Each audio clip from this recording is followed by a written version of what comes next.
Hey, so with all the exciting news that's been coming out recently about labor wins in the US, I wanted to highlight something that I feel like hasn't really been circulating that much online, and I'm not really sure if a lot of people know about it yet. So if you're unfamiliar on the NLRB's ruling on this Cemex case, let me break it down for you really quickly. Alright, so how this relates to organizing is basically, up until now, when a union claims majority support among the employees, the employer has one of two options. Either one, they can immediately recognize and bargain with the union, or two, what they're going to do most commonly is challenge that union's assertion and ask for an election. So in that scenario, in the lead up to the election, if the employer is going to engage in any sort of anti-union practices like captive audience meetings, threats and intimidation of job loss, reduced benefits, things like that, if those complaints are brought to the NLRB and they find wrongdoing in them, what they're going to do is set aside that current election and order a new one to be had later on down the road. But the issue with that process is that by that time, the damage is already done, and the employer could have permanently affected the sway of the vote, sometimes resulting in the loss or failure of the election. Now, how that scenario would play out under this new ruling is that during the election process,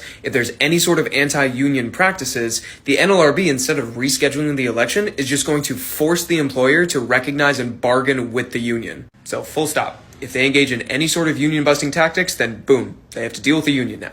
This is another big win for organizing in the US, but the progress does not stop here. So if you're watching this and trying to organize your workplace, comment on this video, follow us, get in touch with somebody on our team. We're here to help.